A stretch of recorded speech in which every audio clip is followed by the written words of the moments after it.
नमस्कार दोस्तों, आशा करता हूँ आप सभी से आप परिवार स्वस्थ एवं कुशल होंगे। आज हम एक ऐसे दौर से गुजर रहे हैं जिसकी हमने कभी सपने में भी कल्पना नहीं की थी। लेकिन यह भी सच है कि बुरे वक्त के बाद एक अच्छा समय जरूर आता है, और जैसे कि यह निश्चित है कि रात के बाद दिन का होना अनिवार्य है, ऐसे ही हम लोग इस बुरे दौर से भी जल्द से जल्द निकलेंगे।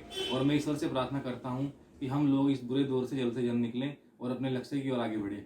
जैसा कि मैं एक फाइनेंशियल एडवाइज़र हूँ, और मेरा यह कर्तव्य बनता है कि मैं इस बुरे वक्त में अपने क्लाइंट को सही एवं सटीक सलाह दे सकूं। इसलिए मैंने यह वीडियो बनाने का निर्णय किया, क्योंकि पिछले कुछ दिनों में मैंने अपने क्लाइंट से फ़ोन पर बातचीत की। कुछ क्लाइंट्स का मुझे फ़ोन आया, तो वहाँ से कुछ चीज़ें निकल कर आई हैं। तो मैंने सोचा मैं इस टाइम लॉकडाउन के समय सभी क्लाइंट से फेस टू फेस मीटिंग तो नहीं कर सकता, लेकिन मेरा यह वीडियो बनाने का औचित्य है कि मैं अपने सभी इन्वेस्टर के साथ में जुड़ सकूँ, जिसके लिए हमने 3 बिंदुओं पर आज इस वीडियो बनाने का निर्णय लिया है। जिसमें से मेन बिंदु यह है कि मेरे कस्टमर से जो मेरी बात हुई, मेरे इन्वेस्टर ने जो मुझे फ़ोन किया, उनमें 3 बिंदु महत्वपूर्ण बिंदु जो निकल के आए वो यह इस प्रकार से हैं। पहला बिंदु यह है कि मार्केट कहाँ तक गिरेगी, कब तक गिरेगी और कितना गिरेगी, और इसमें रिकवरी भी कब तक आएगी।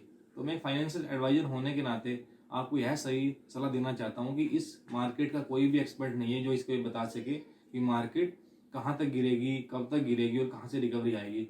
लेकिन पिछली मार्केट करेक्शन के हिसाब से यदि मैं देखता हूँ, पहले 30 साल का इतिहास यदि मैं अपने सामने रख के बैठता हूँ, तो ऐसा नहीं है कि ये फाइनेंशियल क्राइसिस इस बार ही हमारे सामने है।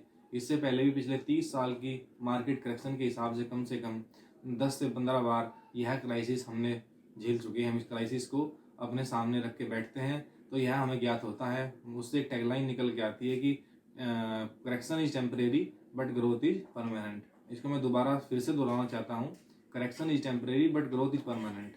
इनको हम कुछ एग्जाम्पल के द्वारा आपको समझाने की कोशिश करेंगे।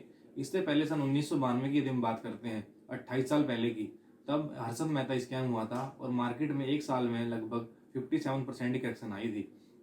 उसके बाद कुछ क्लाइंट ने वहाँ से विड्रॉल कर लिया पैसा, लेकिन जो इन्वेस्टर उस मार्केट में बने रहे, उन्होंने उसके अगले 1.5 साल में 127% का रिटर्न उनको बना के दिया मार्केट ने। उसके बाद यदि हम बात करें मेजर करेक्शन जो सन 2008 में आई थी, वो हम सभी को याद है। तब मार्केट लगभग एक साल के अंदर 63% मार्केट में करेक्शन आया था, जो कि नीचे की तरफ थी। और उसके अगले 1.5 साल में फिर से मार्केट 147% बढ़ा और हमारे सभी इन्वेस्टर्स ने वहाँ से पैसे बनाए। तो इन एग्जाम्पल से यह ज्ञात होता है कि correction is temporary but growth is permanent. इसलिए मैं अपने सभी क्लाइंट्स को यह अवगत करना चाहता हूँ कि आप बी पेशेंट, आप पेशेंस रखिए, पैनिक मत होइए, अपनी एसआईपी को डबल कीजिए और अपने पास यदि कुछ सेविंग्स हैं तो उसमें ज़रूर डालिए, क्योंकि यह क्राइसिस एक अपॉर्चुनिटी के तौर पर हमारे सामने आया है। मार्केट में 25 से 30% की करेक्शन में है। इसलिए मैं आपको ये कहना चाहता हूँ कि कम से कम कुछ ना कुछ थोड़ा बहुत इन्वेस्टमेंट कीजिए। धन्यवाद।